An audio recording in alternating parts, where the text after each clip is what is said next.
Language, a mirror of the mind. Imagine this. Every word you speak, every pause, every syllable is a thread. And together, these threads weave the fabric of your identity. We think of speech as a tool for sharing ideas, but it's much more than that. It's a window into your psychology, into your emotions, into your past. Your tone reveals your confidence. Your pacing reveals your anxiety. Your word choices. They whisper what you believe about yourself and what you fear others might believe. Now, ask yourself, if someone transcribed everything you said this week, what would that language say about you? Because here's the truth. Language is not random. It's a mirror. It reflects not just what you think, but how you think.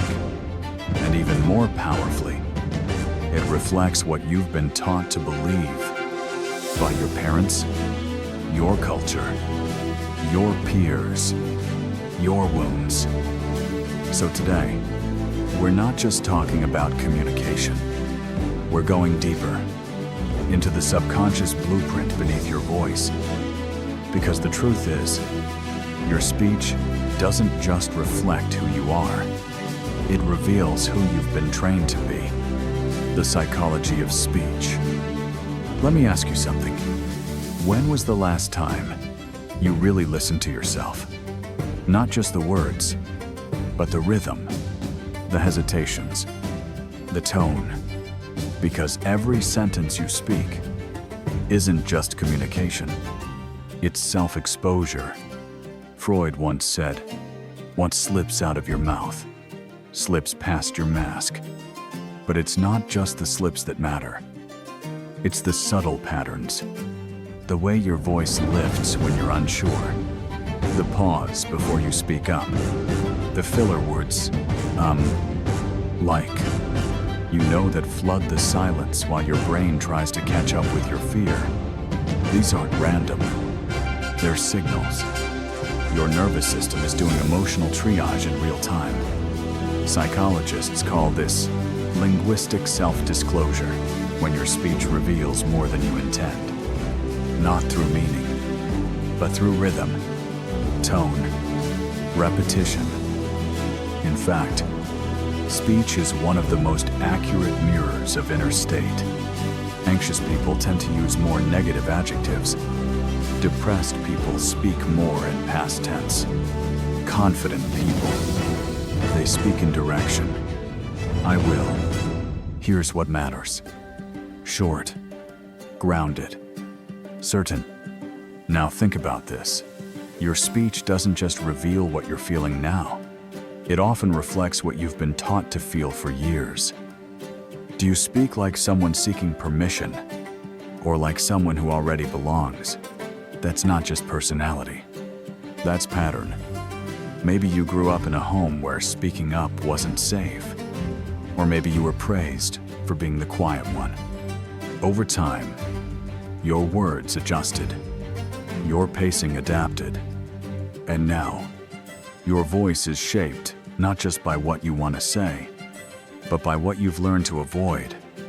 Even your tone holds memory. A flat, monotone delivery may not be just how you talk. It might be armor, a learned defense, a way to stay invisible and therefore invulnerable. But here's what most people never realize. You don't just speak language. You speak history. You speak experience. You speak the version of yourself you were trained to be. So what is your voice really saying? Not to others, but to you. Because once you know how to listen, you'll start to hear something deeper. Not just speech, but story, belief, identity. But beyond the words themselves, what shapes your voice even more is the world that shaped you. How environment shapes expression. If your voice is a fingerprint, then your environment is the hand that shaped it. From the moment you were born, you were absorbing speech like oxygen. Not just what people said, but how they said it. Psychologists call this verbal imprinting, the subconscious absorption of rhythm, tone, and emotional cadence from our earliest caregivers. It happens long before we speak. A baby hears a sigh, a raised voice, a soft lullaby, and the nervous system starts making blueprints. This is what I call verbal inheritance. Not DNA, but syntax, intonación, and more importantly, emotional subtext. If you were raised in an environment where speaking meant interrupting silence, where language was weaponized or used sparingly, then you likely learned to either shrink or overcompensate. Some children grow up in houses filled with volume. Words fly like fireworks. Emotion explodes through speech. In those homes, kids learn that the loudest voice wins. Others grow up where silence is survival, where feelings are hinted at, never named, where tone carries more weight than vocabulary. In those homes, kids learn to decode, to read between the lines, to speak softly or not at all. This is not just cultural, it's neurological. Every interaction either reinforced your voice or rewired it. Were you praised for being articulate or mocked for being too sensitive? Did someone interrupt you constantly or tell you to use your inside voice? These aren't small moments. They're formative scripts. And over time, they become your tone, your cadence, your comfort level with speaking truth. Because when the world corrects your speech, what it's really shaping is your self-permission. A child scolded for expressing anger may grow into an adult who speaks only in smiles. A teen praised for clever sarcasm may rely on wit to hide vulnerability. A young girl told to be polite may soften every statement until she forgets what she really meant to say. And here's what's wild. Even trauma, especially trauma, gets encoded in the way we speak. Some voices tremble, others cut sharp. Some disappear in groups. Others dominate as defense. You think it's just how I talk, but it's not. It's how you adapted. And like any adaptation, it was brilliant when it kept you safe. But now you're an adult, and survival speech might be costing you authentic connection. And when the world trained you to speak a certain way, it also shaped the way you think. Language rewires. Thought. What if every sentence you speak isn't just communicating a message, but sculpting your identity? This isn't poetic exaggeration. It's cognitive science. The Sapir-Whorf hypothesis, also known as linguistic relativity, suggests that the language you use doesn't just express your thoughts, it influences how you think. In other words, your words don't describe reality. They filter it, shape it, even limit it. Consider this. A person who constantly says, "I'm just not good with people," isn't just sharing a belief. They're reinforcing a neural pattern. Each repetition strengthens a mental model, like carving deeper grooves into the mind. Now, contrast that with someone who says, "I'm still learning how to connect more authentically." Same context, but the language points toward growth, not limitation. This is more than semantics. This is neuroplasticity in action. Psychologist Darrell Benn, in his self-perception theory, argued that we don't just think, then speak. We observe ourselves speaking and form identity based on what we hear ourselves say. So if you constantly speak from self-doubt, you'll begin to feel like someone who isn't capable. If you use words that dramatize failure, like I'm a disaster, or I ruin everything, your brain starts believing it. But if you catch yourself and choose new language, you can literally reshape how you relate to yourself. Try this shift. Instead of, I can't handle this, say this is hard, but I'm handling it. Instead of, I always mess up, try, I've made mistakes, and I'm learning from them. It may sound subtle, but your nervous system hears the difference. Because language is more than expression, it's construction. Every word reinforces a version of you, and over time, you either build yourself up or break yourself down, one sentence at a time. Even your internal monologue, the voice no one hears, is scripting your future emotional state. Do you speak to yourself with encouragement or with quiet contempt? Because here's the truth. You are not just the speaker of your thoughts. You are also the listener. And the more compassion, precision, and clarity your speech contains, the more resilient your mindset becomes. Language doesn't just describe belief, it becomes belief. And the moment you realize this, you gain the power to rewrite your reality from the inside out. So if the words we use shape our inner reality, what about the way they're delivered? Gaslighting, projection, and emotional confusion. There's a moment in every toxic relationship when you stop asking, is this healthy? And start asking, am I the one to blame? That shift isn't accidental. It's engineered carefully, subtly, and repeatedly. You're not broken. You're being rewritten sentence by sentence, and the ink isn't yours. This is the psychological mechanism called gaslighting. It begins small. You notice a lie, a contradiction, or a moment that just doesn't feel right. You bring it up. You ask. You question. But instead of answers, you get dismissal. You're imagining things that never happened. You always overreact. You're so sensitive. Why do you make everything a problem? And slowly, your reality begins to fracture. You start second-guessing what you saw, what you heard, what you felt. You replay conversations.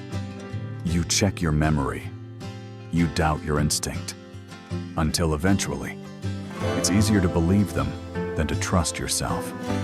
That's the power of gaslighting. It doesn't just confuse you, it erodes your relationship with your own mind. And the more uncertain you feel, the more dependent you become on the person causing that confusion. That's the trap. They distort your reality, then offer themselves as the only one who can define it for you. It's not love. It's mental colonization. But gaslighting rarely stands alone. It's often paired with another tool of manipulation: projection. If gaslighting makes you question yourself, projection makes you carry their guilt. When they lie, they accuse you of dishonesty. When they're emotionally volatile, they say you provoked them. When they cheat, they blame your distance. When they manipulate, they call you controlling. It's not just psychological defense, it's psychological warfare. They dump their shame, rage, and fear onto your emotional doorstep and then expect you to clean it up. And you do, because you've been conditioned to believe that everything is somehow your fault. This is emotional confusion by design. You start apologizing for things you didn't do. You shrink yourself to avoid conflict. You silence your instincts because you've been made to feel that your feelings are dangerous. And when the gaslighting and projection are reinforced long enough, you enter what psychologists call learned helplessness, a mental state where escape no longer feels possible. Even when it is, you don't just doubt the relationship, you doubt whether you even have the right to leave. You begin to feel crazy, unstable, too much, not enough. And in that fog, you cling to their rare moments of kindness, as if they're proof that love still exists underneath the harm. But here's the truth. Kindness isn't proof of love when it's used to erase cruelty. An apology means nothing if it's only used to reset the cycle. And affection is not a redemption arc when it follows emotional abuse. But not all distortions come from abuse. Some come from the quiet decisions we make to survive social rooms. And that's where code switching begins. Code switching and social adaptation. Have you ever noticed? You don't speak the same way to your boss as you do to your best friend that shift. It's not fake. It's not even conscious most of the time. It's a form of intelligence. And it has a name: code switching. We all do it. We shift our speech, tone, and even vocabulary based on the social context we're in. At work, you might speak more formally measured tone, precise language. With close friends, your sentences loosen. You use slang, inside jokes, shared references. This isn't about being two-faced. It's not inauthenticity. It's adaptation. Psychologist Irving Goffman called this the situational self, the version of you that emerges depending on the social stage you're on. Think of it like this. You're not one fixed identity. You're fluid, contextual. Your voice is part of that flow. This ability to shift to mirror speech style, rhythm, tone, is what we call linguistic intelligence. It builds trust.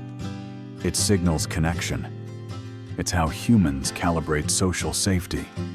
For example, in emotionally charged conversations, mirroring someone's tempo can de-escalate tension. Matching their energy, even subtly, can create a subconscious feeling of resonance. And this isn't just anecdotal, neuroscience backs it up. Our brains are wired with mirror neurons, cells that fire when we observe someone's body language, tone, or facial expression. They prime us to reflect, to match, to connect. That's how rapport is built. That's how belonging is felt. But here's where it gets deeper. Culture plays a massive role in how we speak and how we expect others to speak. In many Western cultures, directness is praised. Say what you mean. Be assertive. But in Eastern cultures, indirectness is a virtue. You protect harmony. You speak between the lines. Silence in one culture may mean reflection. In another, it feels like rejection. A pause in Japan is seen as thoughtfulness. In New York, it's read as hesitation. So when we speak across cultural boundaries, misalignment happens. Not because the words are wrong, but because the rhythms don't match. The meanings don't land the same. Your tone, your pace, even your choice to speak or to hold silence can say radically different things to different people. And here's why it matters. Code switching doesn't just reflect social awareness. It reveals something deeper: identity awareness. Which version of you comes forward in different rooms? And are those shifts conscious or conditioned? That's where real transformation begins. When you can choose your language, shape your tone, adjust your rhythm without losing your integrity. The goal isn't to sound the same everywhere. The goal is to be whole enough that every version of you is rooted in truth, even when your voice flexes. And now even technology has entered the conversation, literally reshaping how we speak, how we listen, and how we are heard. Speech in the digital age. We are living through a language shift no generation has ever seen before. Think about it. Most of us now speak with our thumbs more than our voices. Texting, DMs, voice notes, asynchronous replies that arrive hours, sometimes days later. Communication today isn't just verbal. It's fragmented, filtered, frictionless. And while it feels efficient, it's quietly reshaping how we express ourselves even when we speak out loud. Let's talk fluency. The more we text, the more we train our minds to communicate in short bursts. Shorthand, silence, emojis, replacements, gifs, mimic feeling. The replaces your pause but never your presence. The screen becomes a stage, but the script always editable. And here's the shift. What happens when that digital fluency starts leaking into real life? For many, especially younger generations, text has become the dominant language, and spoken conversation feels unfamiliar, even intimidating. Verbal anxiety is rising, not just in public speaking, but in normal, everyday dialogue. Why? Because we're used to editing. In text, you get second chances. You can reword, delete, delay. But in speech, you only get real time. No backspace, only breath. And that pressure, it creates what psychologists call the voice-text split. Or as others frame it, the divide between text brain and voice brain. Text brain is reactive, fast, curated, always calculating. Voice brain is intuitive, embodied, vulnerable, alive. And switching between them feels like culture shock inside your own nervous system. In fact, recent research shows that over-reliance on digital communication may reduce the brain's efficiency in processing real-time speech, especially in emotionally complex conversations. You can type, "I'm fine," in 4 seconds. But when you say it out loud, your breath catches, your voice trembles, your body knows you're lying. Your fingers can curate, but your voice, it trembles in places no emoji ever could. And here's where it gets even deeper. Because in this digital environment, you're not just using language, you're being shaped by it. Autocomplete, predictive text, suggested replies. The more we lean on these tools, the more we risk outsourcing, not just our words, but our thought patterns. We become fluent in artificial expression, but start stuttering when it's time to speak our truth. And it's not just about communication, it's about connection. Because your voice raw, unscripted is one of the last places where your full self still shows up. So what does this mean for you? It means that conscious speaking is no longer optional. It's essential. You have to reclaim the muscle of your voice, not just your vocabulary, but your rhythm, your tone, your presence. Let the digital world train your thumbs, but never let it dull your voice. That choice is still yours. And through all this change, one thing stays the same. Your voice still belongs to you. Conscious communication and identity. What if the way you speak isn't just a reflection of who you are, but the blueprint of who you're becoming? Most people never realize your brain is always listening, not just to others, but to you. Every time you speak, you're not only communicating outward, you're reinforcing beliefs inward. That's why language is never neutral. It's an act of self-creation. When you say, "I'm not good at this," your nervous system stores that as fact. But when you say, I'm learning how to do this, you open a different neural pathway. Not hope, not fluff, neuroplasticity. Words change brains. And this is more than self-help. It's science. Psychologist Daryl Bem's self-perception theory states, we form beliefs about ourselves by observing our own behavior and speech. It's the first behavior your brain uses to sculpt who you think you are. So the question is, what kind of self are you rehearsing every time you speak? Pay close attention. Do you hedge your ideas with I think, maybe, just? Even when you're clear, do you soften truths to avoid discomfort? Do you use minimizing language as a preemptive apology for taking up space? If so, this isn't weakness. It's habit. It's programming.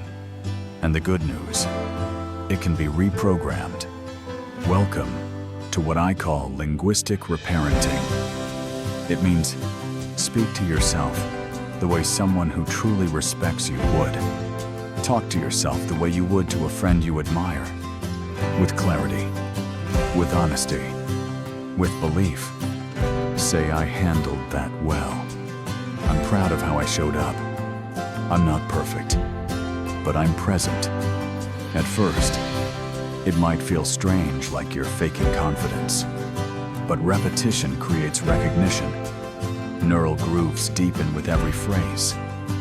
Every time you speak with intention, you bring a clearer version of yourself into focus. Try this. Instead of saying, I don't know what I'm doing, say, I'm figuring it out. Instead of, I always mess this up, say, I'm learning how to do this better. You don't need mantras. You need micro moments of truth anchored in language. They're tools. They're proof that you can begin shaping identity from the inside out. Because speech is not just what you give to the world. It's what you give to yourself. And when you speak with ownership, even in uncertainty, you begin to embody the version of yourself you were always meant to be. Because how you speak is how you show the world who you believe you are. Voice as identity. Voice as power.